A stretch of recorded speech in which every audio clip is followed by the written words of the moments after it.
She can't, bandana tie ready for war. Glory to God, what's next in store? I'm walking, dripping in the air. I jump off the porch, now I keep hammer like I'm Thor. Hello, kids flying through your door. I'm really tryna up the score.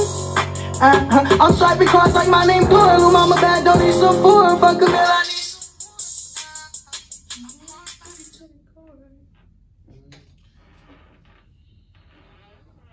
Hello, Rocky Mountain College. This is your host, Darius Henderson, and I am accompanied by a special guest, Nick Hart. Thank you. So what's up? This is a podcast where we will have real talk discussions about different mental health topics. With that being said, let's get straight to it. Let's turn up the volume and silence the shame. With this week's mental health topic focus, homesickness, Nick is going to give us an insight on his experience with homesickness and what that looks like to him. But before I give Nick a chance to do that, I'm going to briefly give the audience an idea on what homesickness is. Homesickness is the stress caused by being separated from home. It may look different for different people, but it can also be represented as feeling of grief or loss. Some of the symptoms of being homesick are feelings of sadness, depressed, anxiety, nervousness, withdrawal from avoiding other people, and wanting to stay in your room, and being afraid to leave your room, and just feeling sad about things that remind you of home. How to manage homesickness. Homesickness is normal, so I feel like the first thing you want to do is realize that, anytime you're put in a new environment and you're put outside your comfort zone, you have to just know that you're going to have these feelings. It's normal. Don't panic. Don't worry about it. Also, things what not to do when you're homesick. You don't want to stay in your room. You want to get out. I know for people who are, just now beginning college, normally like the first 2 weeks are just meet and greets. And I advise you guys to get out, you know what I mean? Because I remember my first year of college, I have friends that I'm still cool with to this day. So I feel like being a freshman, you want to be open. You don't want to be closed-minded. You want to get out there with the people and you want to be yourself. And quick story, because I remember my first time being homesick. I'm a senior, it's like my fifth, sixth year of college, but I went to South Carolina for school, and it was different. It was new. I had all these feelings of anxiety. I was out of my comfort zone, and the first couple of weeks were really bad. But what I know that what worked for me is that when I was talking to my friends and people who also the first time away from home, we kind of connected because we had similar interests. But with that being said, Nick, do you mind telling us your experience with homesickness, or if you ever experienced homesickness? Okay, I got out here in spring around before my birthday, so January 10th, 9th, 10th, around that time. And when I first got out here, it was cool seeing the snow from being from Los Angeles. Oh, nice. So you that's the first time you ever seen snow, huh? Seeing the snow. Nice. Been to Big Bear, but Montana got some different snow. Nice. So when I got out here, it was real different for me, and I thought I could adapt to it like real quickly.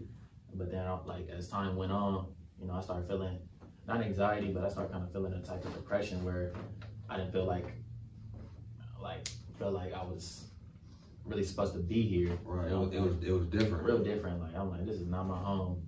So then as time was going on, I was like, I need to start getting out more, being vocal, start talking to people. So that's what I started doing, and as I continued to adapt and get close to my teammates, such as the team from last year, I started being like more comfortable. More comfortable. So I'm hearing you saying, you correct me if I'm wrong, is that when you did get the feelings of just like depressed, what you did was you challenged yourself to kind of be more open and talking to your teammates or doing things like that. Yep. Yeah, just more. They made me feel comfortable, and it was like I'm always trying to put myself I'm trying to be comfortable in comfortable positions. Right. So then once I got comfortable with being uncomfortable in a state that's not really my home, right, they started bringing me in, and I started feeling better about myself, and I started opening up. Nice. And I was like, okay, I could rock with Montana. Nice. Yeah. No, just me being your friend, and one thing that I commend you for doing is that, you're from LA. I know it's a big city, faster pace, but when you did get those feelings, I noticed you, you're a friendly guy, you are going. Like, you know, like I see you interacting with different people from different backgrounds, and you have a lot of friends. Right. Do you mind talking about how you just being yourself and being friendly has helped you with the homesickness that you faced when you first got here in Montana? Well, with me being myself, it was like I was fitting in like very well. Like just me being myself, like people was accepting me for who I am because it's just who I am. You know, I'm a friendly person. I talk to people and people open up to me, and it's like I just accept that. You know, listen to them. But then it was like just me being by myself. Like when I got back to the room, I was like, dang, I'm lonely. Like I don't have nobody. I don't mean to cut you off. So that's an interesting point because a lot of times people do find, you know, when we're out and about around people, we just have them battles in our head when we get alone. So what are some things that you do when you work by yourself? So after practice, you go back to your room when you're by yourself. Like I know you're into music, you know what I mean? Like what are some things that you did to kind of help relieve that, to kind of, you know, kind of make you feel like you're at home? Well, you know, not many people don't know, but you know, I like to write poems and you know, write my own songs. So that's a way to cope with my feelings and express myself on the paper. Oh wow, that's dope. So you say that that thing that you did was you express by writing? Yeah. Wow. If I couldn't, I didn't know that. If I couldn't get on the court. You bringing out stuff I don't even know for the camera. Nice, bro. Yeah. Besides basketball, I feel like that's another way. That's one of my other hobbies that I like to do is just, you know, write. Because I'm trying to start my own probably like a little poem. Poem type of thing. That's what's up. Yeah. Nick, I mean, to people watching, freshmen or just anybody, what advice would you give them as far as just overcoming their homesickness, or what to do, what not to do? Like, what advice would you give them? Well, the first advice is, you know, don't be scared to open up and, you know, go talk to other people and, you know, seek help if you need help with, you know, being far away from home. Because the more that you try to isolate yourself, the more you're going to bring yourself into a certain type of depression. And, you know, you're just not going to like it. And then you're just going to be like that for a long, long time. Nice, so it's like, yeah. Bro, that's what's up, man. I appreciate you taking the time out to come on my podcast, and I commend you. You know what I mean? A lot of males aren't man enough to be able to express, open up about their feelings. The fact that you're able to talk about homesickness and that you went through it and you owned it, you know what I mean? And you didn't suppress your feelings. I appreciate that, bro. Like that's hard. With that being said, since we're on the topic of homesickness, is there anybody at the crib you want to shout out, let them know that you miss them and do all that? But before you do that, you gotta put on the RMC chains. You gotta put the chains on. 2 chains, huh? Thank you.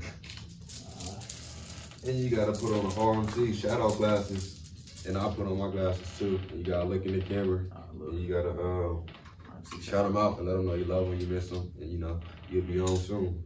Well, you know, first and foremost, you know, shout out to my parents, mom and pops. Shout out to y'all and my grandma. Shout out to my boys back in West Covina, you know, and shout out to my boys in LA. AB, I see you. And yeah, shout out to you. Appreciate you. And I want to give a shout out to you for coming on and, you know, being open enough to come on here. And I also want to shout out, you know, everybody that helped make this podcast happen. And, you know, you're my first guest, and I was nervous. And I appreciate you coming on, being the first one to come, you know, so some support, love. You know, with that being said, see you guys next week. See you. Thank you. I'm really trying to up the score.